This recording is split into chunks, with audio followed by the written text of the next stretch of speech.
So finally, do you want to talk about the TechnologyConnections video about single layer DVDs? Yeah, sure. This is it's kind of related to how we were going to Walmart and looking at these whole seasons of discs and being like, why are they putting out all these seasons in one box? It's crazy. How are they doing that?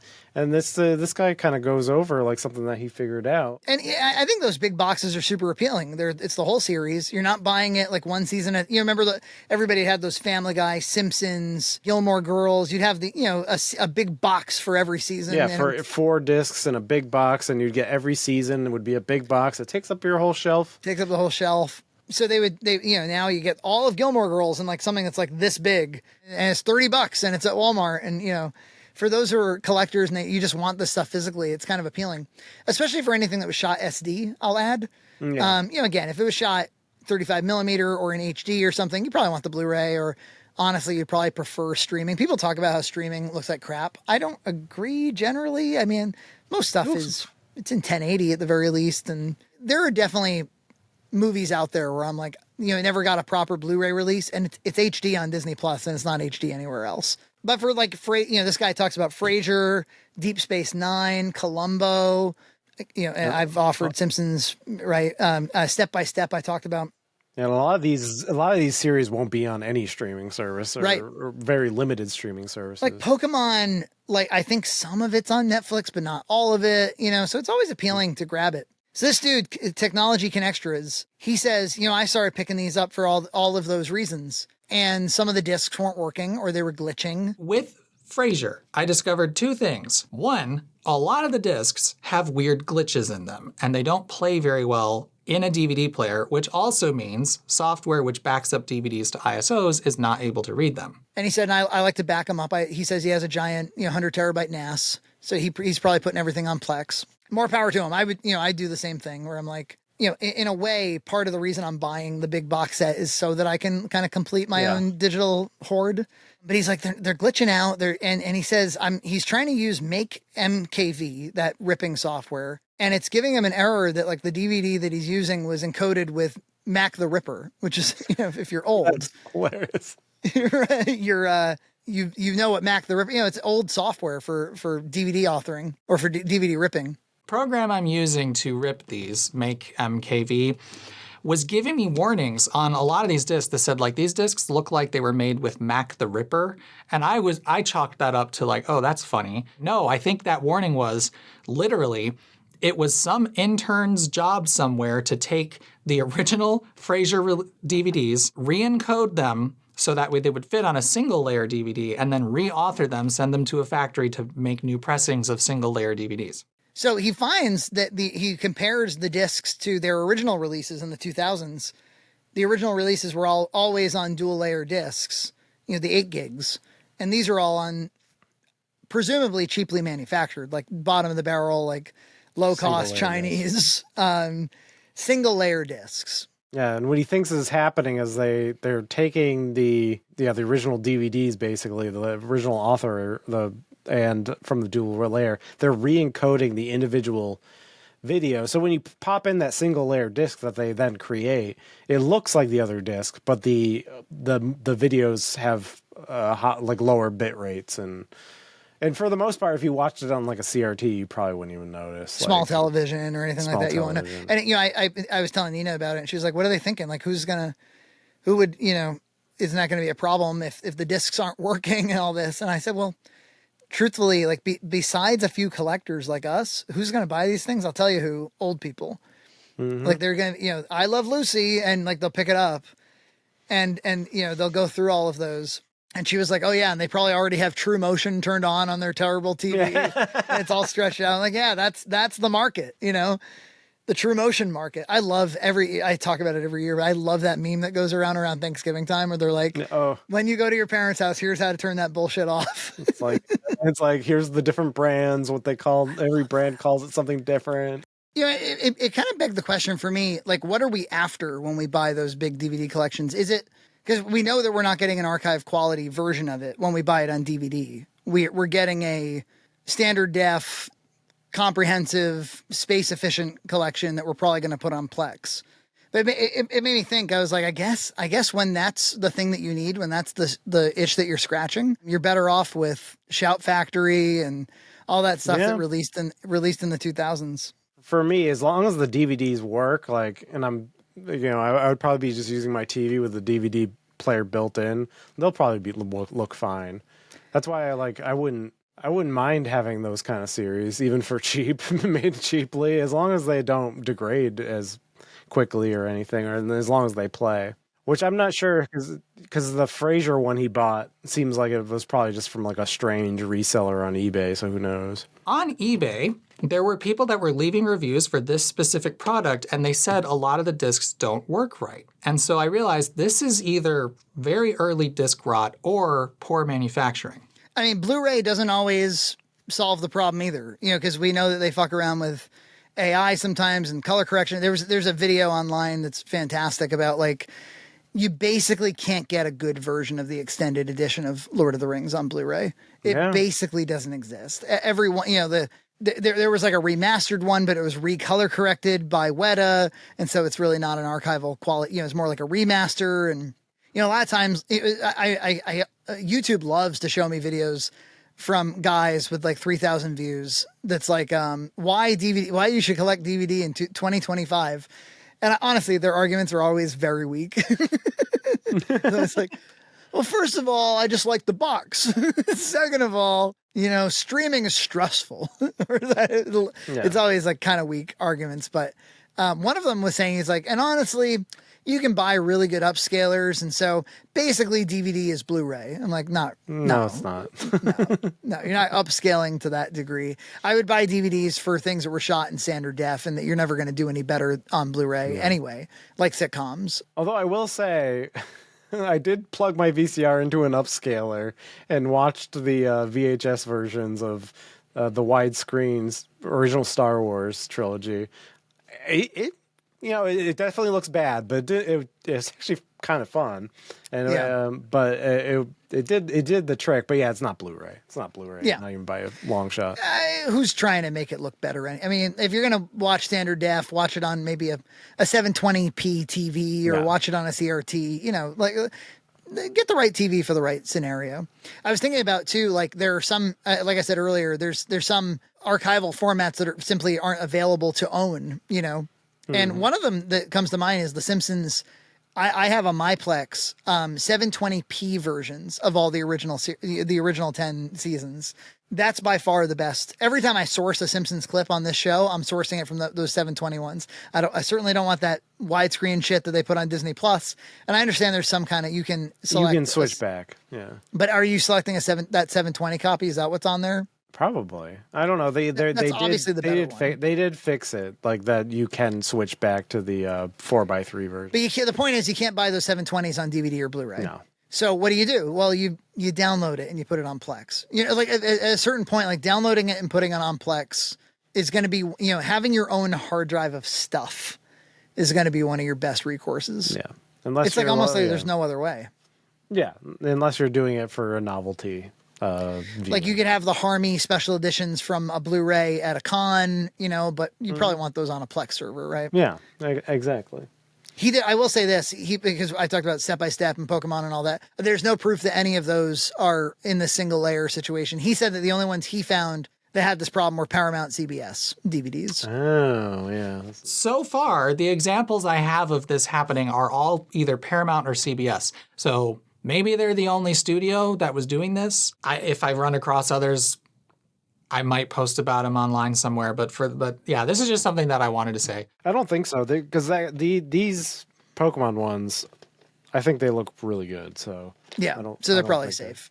He did say that, like he's like, well, in fairness, encoding is a lot smarter nowadays, like than the olden. He's like, I guarantee you. He said they're taking the old DVDs, they're giving it to an intern. The intern is using Mac the Ripper and converting them to single layer, re-encoding the video, and then releasing it for cheaper.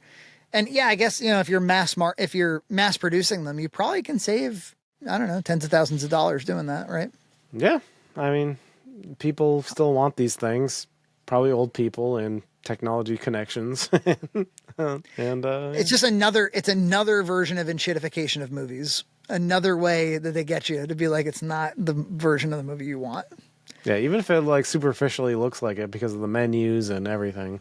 There just was a time with DVD and Blu-ray, and now with boutique Blu-ray, where the physical format was for the people who loved movies. And the reason you bought it on DVD or on Blu-ray was because somebody at the studio put together some real time and effort to give you the Library of Congress version of that movie. The one that you can put on your shelf and be like, I have this movie.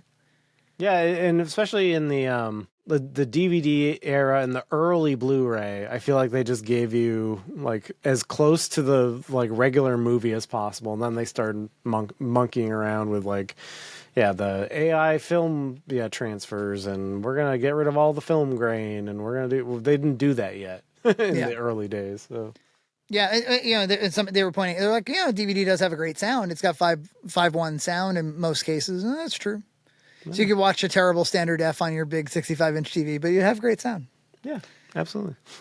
But good video by TechnologyConnections, and thanks for. We got a lot of people sent us that and wanted us to talk about it. So I want to staple to that conversation just a couple things that I got. So I went to Salvation Army again. I got a few things. I got.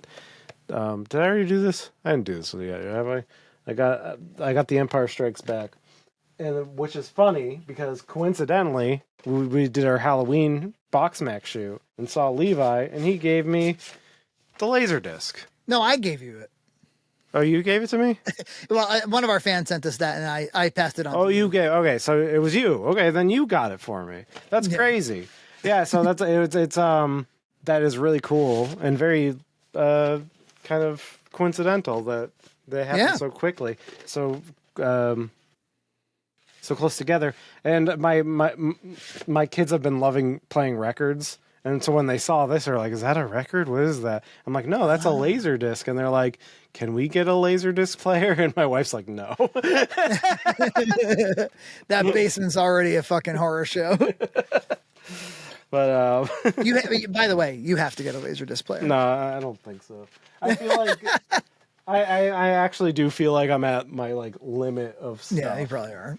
And I also got Return of the Jedi. They barely work. These are old tapes. They're ripped up. And when I put them in, my VCR did not like them. I was able to like manually fast forward past the messed up tape because it's like the tape is like it looks like it's crumbling. It looks like it's not doing well. But when I fast forward past the beginning, it was able to play, and so I can't rewind them to the beginning. And then, because they've probably just been sitting around in somebody's basement rotting. So, and I also got X-Men because whatever. I wanted it. Yeah, good. You should get X-Men. When Levi was in town, I needed to do something with him besides go out to breakfast. And so I took him to Cranston, Rhode Island, and we went to Black Lodge Collectibles, which is one of my favorite places in the world. It's really small. I've talked about it on this show before. And in fact, those guys have watched the podcast, and they remembered some of the like stuff that I bought from them. Levi was going through their selection. The thing about their VHS selection is it's not just a bunch of random stuff. It's highly curated for their audience. So they have horror, they have Simpsons, they have, cheesy, they like a lot of Charles Bronson movies and, all that sort of stuff. Levi was just a pig in shit. And he and this other dude, one of the guys that owns the place, they were just getting on like a house on fire. They were like, awesome. "Oh, that movie's awesome!" And Death Wish 4 is the best one. And I mean, they were just loving everything that they were seeing. And Levi left with a few picks to go home with. But he came across Nighthawks with Rutger Hauer and Sylvester Stallone. And this is 1982, 81. So this is not long after Stallone's first Rocky movie. And he was like, he's like, "You've got to see Nighthawks." He's like, "It's fantastic." I was like, "Okay, I've not seen it." Hamer Reinhardt, sometimes called Wolfgar. Occupation, international terrorist. Deke De Silva, honorable discharge, U.S. Army, 1972. Nighthawks is a tough contemporary story of suspense and intrigue that begins in Paris and London and reaches its chilling conclusion on the streets of New York, when Wolfgar, Rutger Hauer, Europe's most feared terrorist, suddenly and explosively announces his presence in New York City. Two tough undercover cops, Deke De Silva, Sylvester Stallone, and Willis Fox, Billy D. Williams. So Billy D. Williams and Sylvester Stallone team up as a pair of cops in this movie. Beautiful. Given the most impossible task of finding and stopping him before he strikes again. In the brutal cat and mouse game that follows, the terrorist shoots Willis, holds UN diplomats and their families hostage on a tramway high above the city, and manages to stay one step ahead of De Silva until their last deadly confrontation. Wow. I'm going to watch this shit on tape. It just says the whole thing there. I know, they're like, and then he shoots him, and then this happens, and then there's a third act. Like, okay, chill. Chill, Wikipedia. Yeah, you know, the Wikipedia, your whole movie on the back. That's how you look. They used to have to sell movies, and they're like, here's what happens. One man can bring the world to its knees, and only one man can stop him.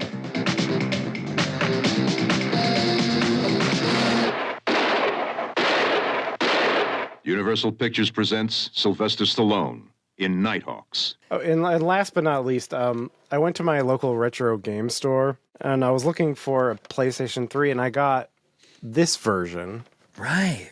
This is the third version of the PlayStation 3. So if you remember, they had the fat one, which most people just bought as a Blu-ray player. Like, that was their Blu-ray player. It was hot and noisy and took up a lot of power. Yeah, mine, I have one, and it had the yellow light of death, which basically means like it overheated so often that some of the like solder lifted up over, I think, off of the GPU or something. I don't know. I'm not an expert.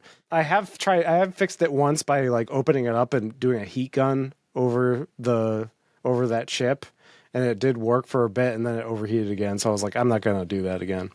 So I got this. This is the third version. There was a second version that was the PS Slim. This is the Super Slim.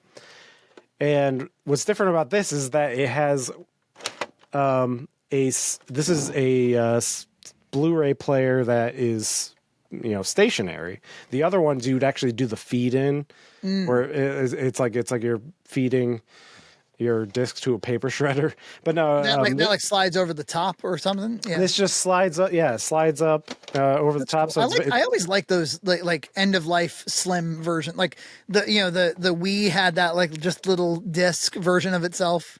Yeah, and I people said that this one like is cheap and feels cheap and looks cheap. I think it's cool. I like it a lot, and I got it mostly because I wanted to play the original version of Demon's Souls, which you can only play on a PlayStation 3. There's a remake, but it's not the same. And you can only play like Metal Gear Solid 4 on the PlayStation 3. It has not been ported to anything else. So there's a few games that are just trapped on the PlayStation 3, which is kind of amazing in a way because everything's been ported to everything, but there's a few games like you can't get yet. So that's why I got it. And like Little Big Planet, 3D Dot Game Heroes, which is an interesting Zelda clone. I don't know if you've ever seen that. It's Zelda 1 clone, which is really cool. So I'm going to probably play around with that too. So more streaming opportunities, perhaps. That's exactly why I got it. Yeah, it kind of feeds that hobby. I had a lot of fun joining you for the AVGM one.